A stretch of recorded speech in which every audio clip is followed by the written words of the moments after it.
Hi, my name's Damien. I'm one of the senior application engineers here at PaperCut, and I'm going to take you through the installation of a PaperCut site server. First, let's set the scene. We're doing this in the context of a financial institution with offices in New York and San Francisco. This machine here with the red backdrop is my print server in San Francisco,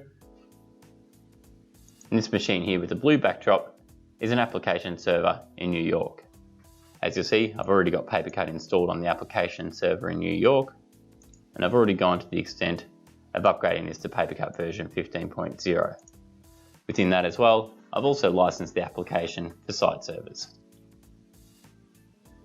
So back on our machine in San Francisco, you'll also see that this machine is currently only configured with the PaperCut print provider, but we're going to upgrade this and also install the PaperCut site server componentry as well. To do that, it's no harder than running the PaperCut MF installer. With that, you'll see our familiar wizard. Moving through the wizard will give us the option to not only upgrade the secondary print server installation, but install the site server. It'll then warn us that we've already got secondary print server components on here. It'll also let us know that it's going to reconfigure the secondary print server to no longer talk to our New York office, but rather talk to our resilient server here, the PaperCut site server in the San Francisco office. And then we choose install. And in what is only a matter of moments, the PaperCut site server has been installed. You'll notice, as with all PaperCut installations, we then have an option to complete our configuration through a PaperCut web interface. Now, there's only some simple questions that are going to be asked for us to complete the site server installation. Firstly, let's give the site a name. So we're going to call this San Francisco. It's then going to ask us which application server we want to connect this site server to. Quite simply, we're going to point this machine to the New York server. Now, out of curiosity, if I didn't get my host name right, it would give me an error to help us through the process. Key it in correctly, and you'll see that we'll connect back to the application server.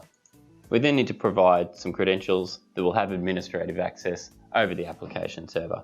Again, we get these wrong, and it will help us through the process.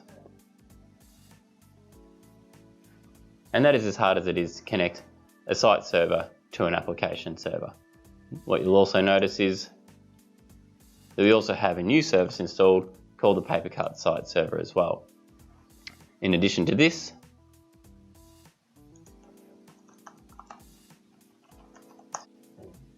our print provider has already been configured as well to no longer talk to our New York server, but to talk to our local site server.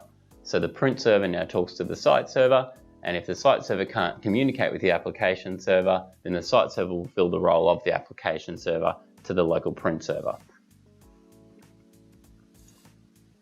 Back to the UI here of our local machine, what you'll also notice is that the import of data has already started and our site server is happily connected. We can also use the login link here on the local site server page to log into our application server in New York also. You'll notice that we then have a new Sites tab here in PaperCut. Clicking on the Sites tab will show us the individual site servers that we have installed and what the current status is. At any point we can come into these records and we can optionally take the site offline if we want to make sure that our site is fully resilient against any network outages. Back on the Sites tab, we also have the offline policies as well.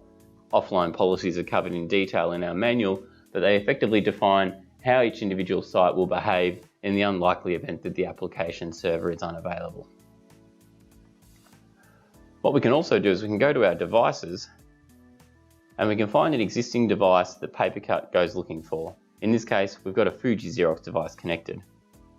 By clicking on the device, we can then optionally migrate this device from talking to the New York server to have its connections provided by the San Francisco server. So we have this new option down here called Hosted On. Currently it's hosted by the application server, this device. All I need to do is click Change, choose the San Francisco site, and OK.